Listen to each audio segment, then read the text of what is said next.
มา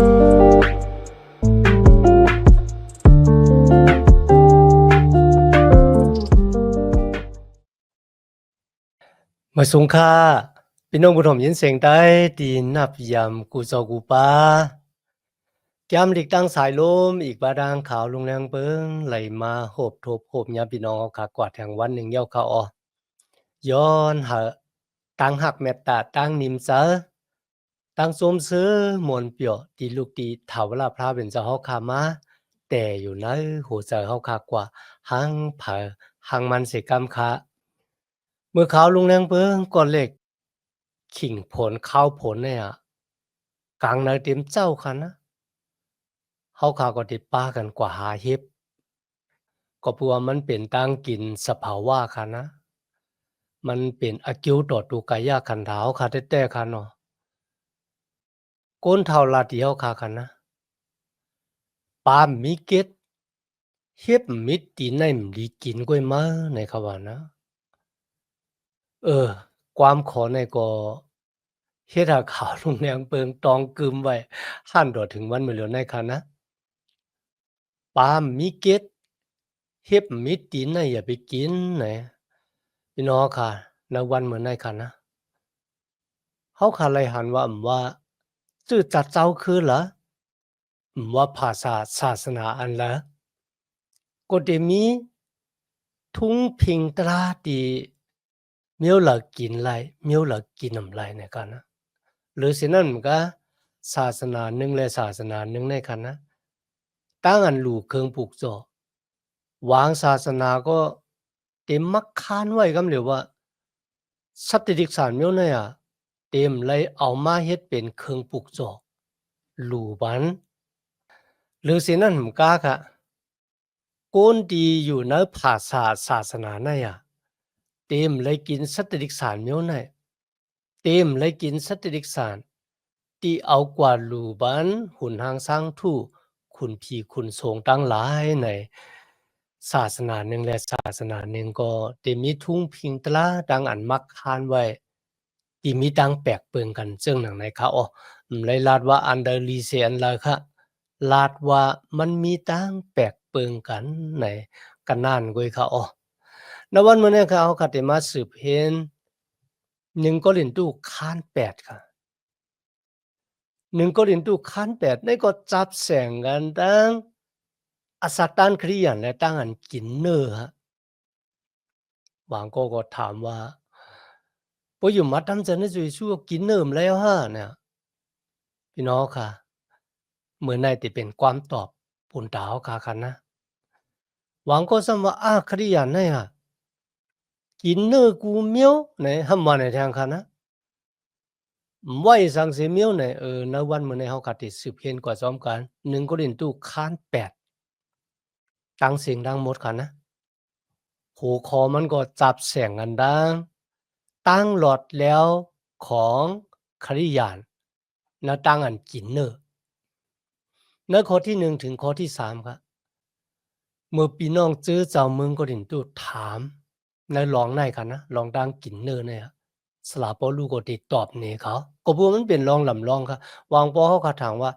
ตั้งอันผีเกิงควายเกิงกันนั่นก็อยู่ที่มีตั้งลำลองนั่นก็ลองดังอันแต่หน้าหอหน้าเฮือนเลยลองดังอันแปดผู้แปดเมีก็อยู่เนี่ยที่ไหนค่ะนะลองดังกินดังย่ำเนี่ยก็มีตั้งลำลองเนี่ยอาจจะเป็นลองยาที่ได้ตุ้มเติดที่เคิกอสักตานภายวิญญาณลูกล่างตะเปเจ้าเมืองโกลินตูที่ตึกหามาตอนหาบ่จุยสู้เป็นเจ้าเกคยอดก็เพื่อเขาไปฮู้ว่าอันละหลีเฮ็ดอันละหลีเงืองเวก็ที่อยู่มาตั้มจะเนจุยสู้มาหึงเยาเนี่ยหลูเลยฟังสติไว้สติปุนดาเดมเป็นตั้งอันเฮ็ดให้โกนอยู่มัดมาขี้ลึดตั้งเฮ็ดของเฮาในเขาในข้อที่1ถึงข้อที่3ครับตั้งหู้แลตั้งหัก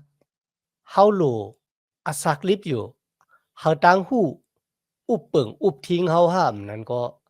เฮาคาโหลอาศักลิบอยู่เลยตั้งอันเฮาตั้งหักอุบเปิงอุบทิ้งเฮาเพราะว่าตั้งหักที่เฮามีต่อพระเป็นเจ้าตั้งหักที่เฮามีต่อพี่น้องในกันนะมันเป็นตั้งอันมักคานตั้งเฮ็ดเฮา ที่เฮาติเฮ็ดออกมาเนี่ยมันก็สิเป็นอากิวกุยก็เพราะว่าต่างหู้เนี่ยค่ะแหละมันอุเปิงอุบทิ้งเฮาแหน่มันได้มักคานต่างเฮ็ดที่เฮาเฮ็ดออกมานั่นน่ะเฮ็ดให้พี่น้องเฮาค่ะขี้ลืดเขาก็เพราะฉะนั้นต่างหู้เนี่ยมีอันแต่แหละกุยก็ต่างหักในค่ะนะเป็นอากิวพรดีมังกลาในสละบ่รู้เลยซับแรงสร้างล่างในข้อที่1ถึง3ในค่ะนะ ข้อที่4ถึง6ในละถึงรองพระเป็นเจ้าตั้งหุนหางสร้างทุขุนหางสร้างทุมันนำปองคลาสังพระเป็นเจ้าผู้เหยี่ยมแม้และสูงสุดอันเจ็ดอันมานั้นมีปลาเหลวกุ้ยไหนคะในข้อที่7ถึง8ครับอันนี้ก็เป็นรองตั้งหยาบผืดที่มีอยู่ในลูกลางตะเปเจ้าที่มีตั้งอยู่มาดโอนอ่อน ที่ว่ามีตั้งอยู่มัดโอนอ่อนนั้นปองว่าที่ขามาอยู่มัดตำเจเนจุยซุ่มบ่หึงคันนะลูกลังตะเปเจ้าที่มีตังหู้นั่นน่ะหลู่ไลไว้สติฟังสตินลองตังกินตังยำปูนตามันเต็มเฮ็ดให้เขาขี้ลืดแลแปะแปดเถียงแปดตั้งอยู่มัดเนาะพระเป็นเจ้าข้อที่9ถึง12ครับไว้สติอย่าให้ตังเฮ็ดเฮาค่ะเป็นดังอันขี้ลืดคันนะ ข้อที่13ซ้ำลาถึงตั้งวนจากใครจะตั้งหันถึงของสลาปอลูในลองตั้งหลอดแล้วณอาศักด้านคริยานที่จับแสงกันตั้งลองตั้งกินตั้งย่ำเขาณวันเมื่อนั้นค่ะเจอเจ้าลูกล่างตะเปเจ้าเยซูเนี่ยจองมีตั้งหยาบผืดเหมือนเจ้งเจอเจ้าเมืองกอลินตู้ค่ะอันนั้นก็กินน้ำลายอันนั้นก็กินน้ำลายในจองมีไหนเออ เฮาขาวนจากใครจากด้วยเขานะจื้อเจ้าเฮาขามิวล่ะค่ะที่ยังตึกขามีลองตั้งหามซีกันค่ะนะนั่นสมัยยามลีกพระเป็นเจ้าค่ะนะในยามลีกเก่าค่ะพี่น้องค่ะพระเป็นเจ้าก็มักค้านค่ะนะว่ากนมิวอิศิลาที่เป็นกนของพระเป็นเจ้าเลือกเก็บมาให้เป็นกนหมดจางเนี่ยเขารู้เลยอาซักลิบอยู่นะตั้งหมดจางพระเป็นเจ้าก็มักค้านตั้งกินตั้งย่ำบุญตาเขาว่าได้เป็นสัตว์ดิกสารสี่ตีนว่าได้เป็นนกว่าได้เป็นปลาค่ะนะปูหมาสัตว์ดิกสารสี่ตีนนะก็ได้ที่มันมีกีบแล้วก็เกี่ยวเอิงสัตว์ดิกสารไม่ได้กินไรกุยกับโบสัตว์ดิกสารที่มีกีบย่อมเกี่ยวเอิงเหมือนเรื่องหมูเนี่ยก็ได้เรื่องกันละอุกเนี่ยก็ได้อันนั้นอย่าไปกินนะครับนะ นกที่มันกินเนื้อสัตว์เดรัจฉานกินเนื้อกูเมียวอันค่ะนะอันนั้นก็อย่าไปกินนะครับว่าจะเป็นนกขังล่อนกหุ่งหลงอีแล้งนกนางแล้งจังนะครับนะปลามีเกตปลาลูกวะปลาเย็นวะนะครับนะนั่นก็เป็นปิญญาตรานเก่าเลยห้ามเสี่ยวไว้เขาพี่น้องค่ะอ่านนักแก้มันเฮ็ดวาทานักแก้มันฮอตราคาร14ค่ะนะ โดยฉะนั้นก็พระเป็นจะมีอมิ่งดี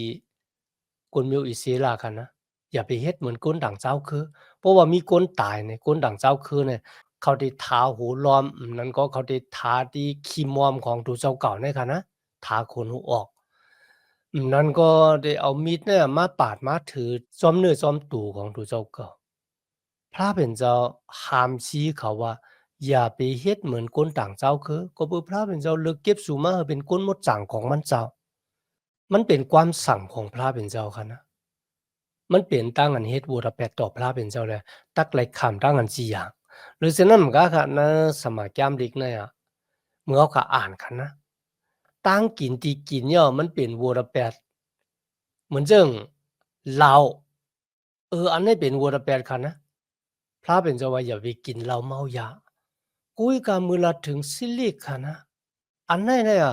นั่นก็กาปานั้นมันไปมีห้ามหู มันก็มลิหลุดซิลิกมันก็บ่สังกะล่ะก็บ่ซิลิกเนี่ยมันมายาปอดเฮา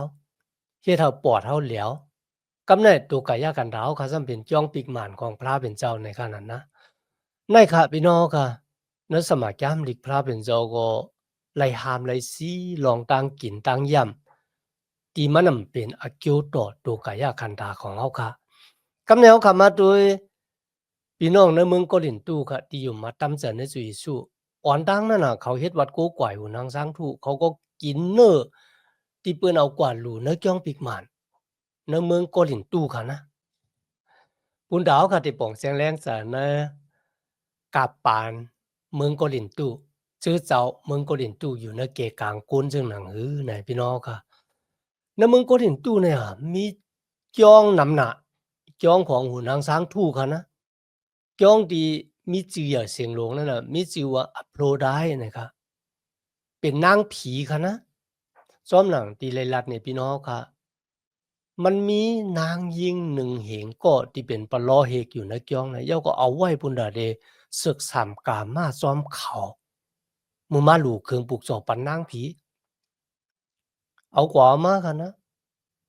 ลักษณะนางยิงเนี่ยเป็นศาสนาไปแล้วค่ะนะก็เป็นซึ่งนั้นค่ะอ่อนทางที่มาอยู่มาตั้มจะนะจุยสู้คนเมืองก็เล่นดูในเฮ็ดวัดกูกวายนางผีอัปโลได้เขาหรือสินั่นมันกล้าค่ะนะย่องปิกหมานของหูนางช้างทู่นางผีเนี่ยมันนำหนานะเมืองเกาหลินตู้เนี่ยเพราะว่ามีปอยมีลามาค่ะนะอาลูพี่น้องคนเมืองเกาหลินตู้ที่เฮ็ดวัดโกกวยหูนางช้างทู่นางผีอัปโลได้จังได๋อะเขาปากันเอาเนื้ออันดีๆเนี่ยค่ะกว่าหลู่นะย่องปิกหมานของหูนางช้างทู่จังได๋อะเอากว่าหลู่นำหนาค่ะกำไนคนที่เปิ้กจ้องนั่นน่ะมันกินน้ำเสียงอะนะ กำในรัฐถึงกนก้าเนี่ยครับกนขายเนื้อเนี่ยครับนะกนเสในก็กับสืบตีจองของนางผีอโพได้ห้าหูนางช้างทู่ตั้งหลายค่ะนะกว่ากับสืบว่า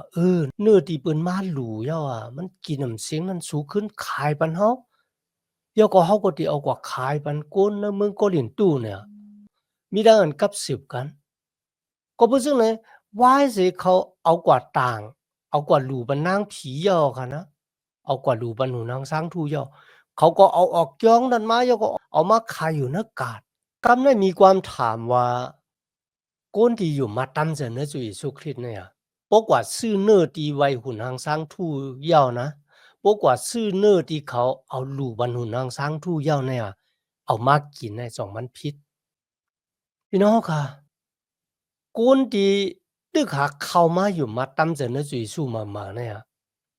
เขายามเฮ็ดบัดกูก่อยหูนางช้างทู่ยอกำในเพราะว่า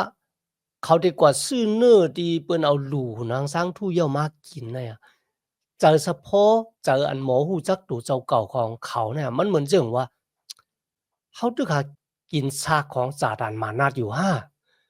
ลุยดังที่พระเป็นเจ้าผู้เหยี่ยวมีอะไรสูงสุดเนี่ยนะ ถูดนุกเอาเฮาออกป่นม่วนรอดสิอาณาสถานมานัดผีให้เพื่อให้มาย่อกำไนเฮาซ้ำตีกว่าซื้อเนื้อที่เป็นซากของผีนั่นมากินน่ะอะมันผิดเนี่ยอันนี้เป็นลูกหลางตะเปเจ้าที่ตึกหาอยู่มัดมากุยกาโกนที่อยู่มัดเก่าๆหั่นน่ะขุนหังซังทั่วมันเป็นเหล็กเป็นไม้เป็นหินที่โกนเอามือเฮ็ดมาโดยต่างว่นนำหมักออกออของตัวเจ้าเก่ามันออกหยังโดยน้ำมือของโกน ในหูนางสังทุมันมีซะเจอก็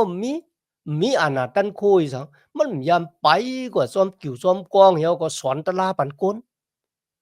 หูนางสังทุมันเจอสังเลยกันนะก็บ่ซึ่งเลยครับมันมีก้นอยู่2จุ้มเลยคั่นน่ะจุ้มหนึ่งเป็นก็ที่อยู่มาตำเจอในจุยสู้หึงเหี่ยวแทงจุ้มหนึ่งด้วยค่ะอยู่ไหมสลาพ่อลูกก็ปันสติฟังสติก้นที่อยู่มาตำเจอในจุยสู้หึงที่มีตังป่องแสงแรงจาในสมัยจำหลีกของพระเป็นเจ้า 又個เป็นผู้ใหญ่ในภายวิญญาณมีต่างหูหุนางสังทูมันนำกินไรก็เพราะฉะนั้นเขาเอากว่าลูหุนางสังทูเสียตาก็เขากว่าซื้อมากินมันนำจะกินซากของผีผีมันเลยกินในอิดไหนคะนะ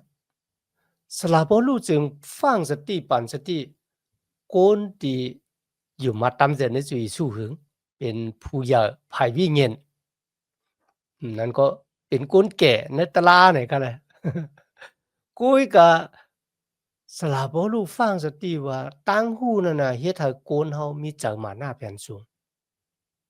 ตั้งหู้เฮ็ดให้โกนเฮาแตบตัดสินจาเจ้าตังหลอดแล้วนายพระเป็นเจ้าเนี่ยเฮ็ดให้ เปิ้นต่างก็ขี้ลืดตังเฮ็ดเฮาก็เป็นจังนั้นเฮาหลุดเจ้าตังฮักเนี่ยตังฮักเป็นจังกะล่ะบ่เนี่ยจังเพราะว่าได้เฮ็ดอีสังได้กินอีสังก็ได้คุกจะไลเปิ้นตังเฮ็ดค่าตังลาดค่าเนี่ยจ่องเตเป็นอาแปดต่อลูกหลางตะเปเจ้าเป็นอาแปดต่อก้นที่ตึกหามาอยู่มาตำเจอในจุยสู้จ่องเตเฮ็ดเฮาเป็นตังอันเขาขี้ลึดสลาบ่รู้ลาดว่าตังฮักที่เฮามีต่อพระเป็นเจ้าที่เฮามีต่อลูกหลางตะเปเจ้าเนี่ยค่ะนะ หลัวเฮามันเป็นตั้งอันมักคานตั้งกำตั้งจ้างของเฮาเนี่ยครับ毋จะตั้งหู้อุบทิ้ง毋จะตั้งหู้มักคานตั้งกำตั้งจ้างตั้งเฮ็ดตั้งสร้างของเฮากุยก็เฮาตั้งฮักของพระเป็นเจ้ามักคานตั้งเฮ็ดของเฮาในเขาอะพี่น้องค่ะก็บ่จังนั้นค่ะในวันมื้อนั้นค่ะนะเฮาค่ะที่มีตั้งหู้ในสมัยยามเด็กเนาะก็หลู่ไลฟังสติเพราะว่าตั้งกินก็ย้อตั้งเฮ็ดก็ย้อ มันได้เฮ็ดให้ลูกหลางตะเปเจ้าขี้ลึดบ่ได้จังอย่าไปหาวค่ะเฮ็ดนั่นกันนั่นนะเพราะขี้ลึดมันบอกว่าเขาได้ล้มลงตั้งอันล้มลงหวังกำเขาอัปเดเป้แปดเถียงแปดพระเป็นเจ้าคันด้วยนี่เนี่ยเขาอยู่มัดตำเจนจุยสู้มาหือหมอกันได้ลองทางดิมกึ่งทึกกึ่งตานดีเฮ็ดเขาก็เฮ็ดเนี่ยที่แต่มันใจซึ่งนั้นกันนะเฮาอยู่มัดตำเจนจุยสู้เฮามีตั้งรอดแล้วก็เฮ็ดอีสังคนไรกันนะที่มันผิดปิงหยับตะลาพระเป็นเจ้า กุยกะก้นอยู่มัดมาให้เขาไปป่องซะก็เป็นจังไหนก็สลาบ่รู้ฟังสติเขาว่ารู้เลยไว้สตินะร้องได้เดี๋ยวก็ตีลำร้องอะเยอะที่สุดที่เฮาคารู้เลยเห็นหู้นะที่เป็นตั้งหู้นั่นก็ตั้งอันหู้จักสวีสู่นำมาเหมือนเจิงสลาบ่รู้ลัดไว้นะฟิลิปปิคาน3ข้อที่10กันนะข้าเคยฮู้จักสวีสู่คริสต์ในกันนะข้าเคยมีตั้งอันตัวทบตาหัน นะอานาตันคูของมันเจ้าคาคาลูกกระดังตายขึ้นลิฟต์มาเหมือนมันเจ้าคาคาโฮมตุกค่ะหาดท่ามนากันมันเจ้าจอมมันเจ้าเนี่ยก็อันนั้นเป็นตั้งหู้ที่เฮาคารู้ไรหู้เนี่ยเขาก็เป็นเรื่องหนังนั้นเฮาคากึ่งทึกกึ่งตานเฮาตั้งหักมาอุปเปิงพองงามเฮาต่างตั้งหู้เนี่ยเขาตั้งหู้อุบทิ้งในจุดาสักของเฮานั่นข้อที่4ค่ะนะตั้งอันกินตั้งกินที่เขารู้ขุนหางช้างทู่เย่านั่นน่ะจอมหลังที่เฮาฮู้เนี่ยครับมันป่องรองกะสังไหนกันนะก็บ่ว่ามีพระเป็นเจ้าผู้เหี่ยวแม้และสูงสุดอันเจ็ดอันหมาในมีปาเหลียวกันนั่นกวยเจ้าแต่ค่ะนะก็บ่จังนั้นกันในวันมื้อนั้นกันนะปุณตาเฮาที่ป่องแสงแรงจาเนี่ยตั้งกินอำว่ามันเป็นนิสังขะเฮาก็กินหลายเซ็งๆกันนะ ในข้อที่5ที่6ค่ะนะก็เพราะว่ากูส่ำกูเปิงเนี่ยพระเป็นเจ้าเป็นผู้ที่ผ่านสร้างเฮ็ดเป็นมาในเขาพระเป็นเจ้าเป็นผู้ผ่านสร้างเฮ็ดเป็นมากันนะในข้อที่7ค่ะที่ในก็ลาถึงตั้งอันคนที่ตึกหามาอยู่มาตำจะในจุยสู้เนี่ยเขาก็มีจะเฉพาะอันหู้ตัวเจ้าเก่าเนี่ยมันตึกหาเลขเกเอมังแฮงเลขแฮงเกอยู่นะก็เพราะฉะนั้นเขาเหมือนเจิงเป็นลูกอ่อนในจุยสู้คริสต์ มีหลายเมียวค่ะวนขึ้นถึงก็เพราะฉะนั้นเมื่อเขาขาดติเฮ็ดอีสังไหนเขาขาคุกจะไหลกวนเจ้าในสลับบ่รู้เลยฟังสติปั่นสติไว้เจ้าหนังในเขา1โครินธ์คัน8ข้อที่8ค่ะนะสลับบ่รู้ว่าตั้งกินที่เฮากินเนี่ยเฮากินก็บ่เฮ็ดให้พระเป็นเจ้าเปียงปอจันนะตัวเฮาบ่กินก็มันก็บ่เฮ็ดให้พระเป็นเจ้าเปียงปอจันนะตัว ก็บอกว่ากุณกะปานนั่นน่ะเขามีตังอยู่มาพวกเขาบ่กินนั้นให้พระเป็นเจ้าติเปียงปอจานะตูเขาพวกเขากินนั้นให้พระเป็นเจ้าติเปียงปอจานะตูเขาเนี่ยตัวหนังเงอกะปานให้ก็ยังตึกมีอยู่นะหรือได้กินผักหลายๆกินเน้อเนี่ยนั่นน่ะพระปานให้มันเกียกเนี่ยที่ในสละบ่รู้ลัดว่ามันน่ะมันจับแสงหังกันกินก็ย่อมกินก็ย่อ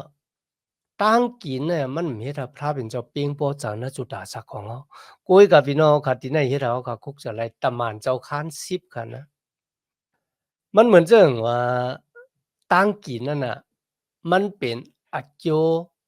นั่นก็มันเป็นอะแปดในตั้งอันเฮาก็ได้ศึกษาจำใจจอมพระเป็นเจ้าอันนั้นเป็นดังวนจะใครจะ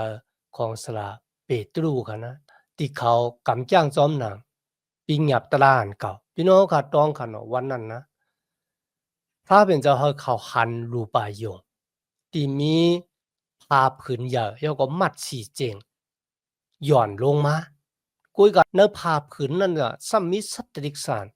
ที่พระเป็นเจ้าเลยห้ามซีไว้ในแก้มเฮ็ดวัดในแก้มมันโหตลาค่ะนะพระเป็นเจ้าลาดว่าเปตรูเฮามาลุกขึ้นแหมกินสัตว์ดิกสารจังได๋เปตรูก็ลาดคำเดียวกันนะสัตว์ดิกสารที่ปิ้งยับตลาพระเป็นเจ้าห้ามไว้ที่เป็นสัตว์กูเกิงในข้ามกินแต่ซะก็เล็กตัวบ่ก็อย่างในเขาเนี่ยพระเป็นเจ้าขึ้นลาดตีมันว่าที่พระเป็นเจ้าสุกปอดล่างเฮาเนี่ยอย่าไปมาดมันเป็นสัตว์อันกูเกิก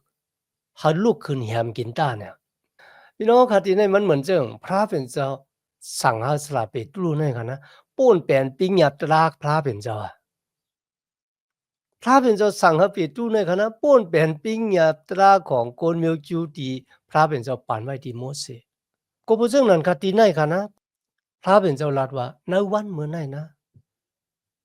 สัตว์เดรัจฉานที่กูเกิดห้าสัตว์เดรัจฉานที่มดจางห้าเนี่ยเฮาบ่ไลเพอ่ะ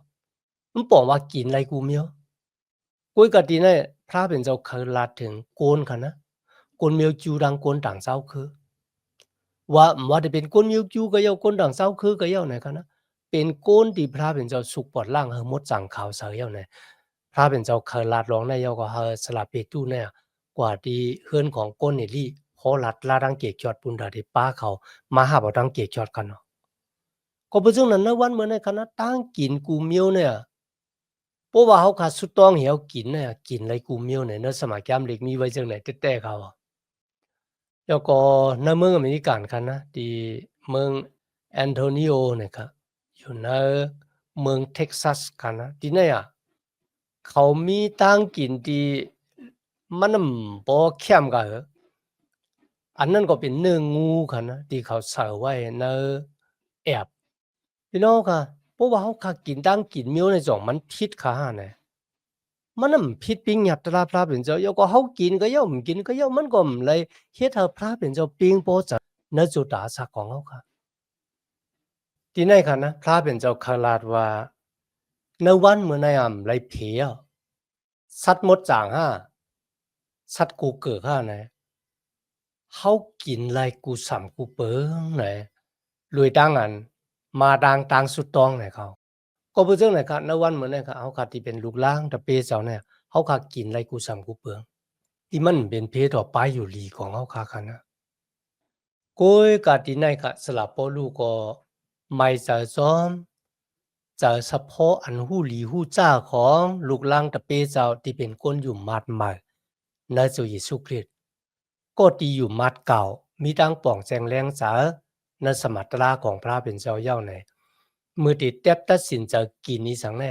เฮาคุกจะไรโกนเจอในสิกรรมในเขาอ่ะ ณวันมื้อนั้นค่ะเฮาค่ะที่เป็นลูกหลานตะเปเจ้าอะเนาะก็รู้เลยว่าสติฟังสติในหลวงในเหมือนกันค่ะนะว่าเมื่อเฮาค่ะได้เฮ็ดอีสังกะยะเพราะว่าเฮาค่ะหันว่าตังเฮ็ดนั่นมันสิเป็นตังอันคนอยู่มัดมาขี้ลึดบ่ไหนจังเฮาคำดีเฮ็ดมันเจิงที่สละบ่รู้ยามไรแต้มไว้ค่ะนะคำมีดังรอดแล้วอ่ะที่ได้เฮ็ดอีสังก็เฮ็ดไรเสียงๆอะกุยก็ตังเฮ็ดดีค่าเฮ็ดมันจะว่า ตั้งเฮ็ดกามีติขาเฮ็ดมันเตเป็นอเกียวบุญตาคามจ้ะมันมจะไหนคะนะตั้งลาดบ่ได้เป็นตั้งกว่าตั้งไปก็เย้าค่ะนะกูสำกูปึงเที่ยวเฮ็ดเนี่ยเฮามีอะขว้างเฮ็ดเฮามีตั้งดอดเดียวกุ้ยก็จะตั้งเฮ็ดกูมีวมันได้เป็นพรดีมั่งล่ะก็บ่เชิงนั้นค่ะเฮาค่ะรู้เลยเฮ็ดโดยตั้งฮักที่มีต่อพระเป็นเจ้าเลยเฮ็ดโดยตั้งฮักที่มีต่อพี่น้องลูกหลานตะเปเจ้านั่งกันค่ะอ้อ มีดังนั้นต่างเกจูพระเป็นเจ้าอย่างนะในวันเหมือนในคันนะที่มาเห็นแก้มดีกว่าซ้อมกันต่อโปดถึงอขิงเฮาขาดสุดเสียงกว่าคันเนาะย้อนหาตั้งหักแมตตาตั้งนิมจาตั้งสมซื้อมนเปียวตีลูกตีเท่าลาพระเป็นเจ้าคามาแต่อยู่ในหูสาเฮาคากว่าหังเผอหังมันสิกรรมค่ะมาสุงคา